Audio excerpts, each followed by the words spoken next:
Deuxième journée de balade à Dubaï. Ce matin, je suis allé me promener dans un quartier extrêmement moderne qui est en construction constamment.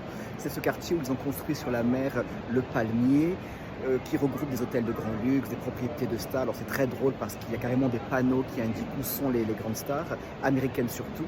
On se croirait un peu à Beverly Hills, mais c'est intéressant au niveau de l'architecture, comme toujours. La mer est très belle, ils font très attention à l'environnement, au réchauffement climatique, donc ils font attention à ce qu'il y ait dans les rues beaucoup de parcs arborés, beaucoup de plantes, de verdure.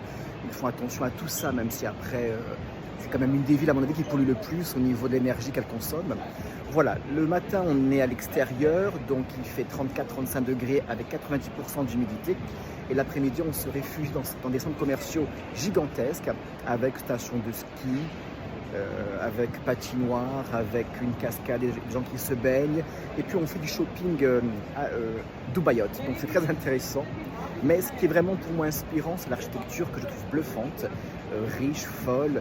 Et dans les vieux quartiers, c'est ce que je préfère, les bâtiments sont construits les uns près des autres. Donc il y a des petits coins qui me font penser un peu à New York.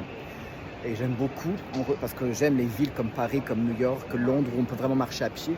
En revanche, les nouveaux quartiers sont des quartiers où on ne marche pas vraiment à pied, c'est le taxi, les bus, parce que là, pour le coup, ça me rappelle Shanghai, ça me rappelle Houston dans le Texas, ces grandes villes de province qui sont tellement grandes que les autoroutes les traversent, et donc c'est extrêmement bruyant, pollué.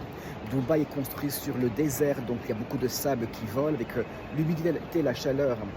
On fait un peu attention, mais bon, ça reste extrêmement inspirant, et surtout pour la grandeur de cette ville qui vraiment grandit tous les jours de manière extravagante, et au niveau de l'inspiration, c'est assez bluffant.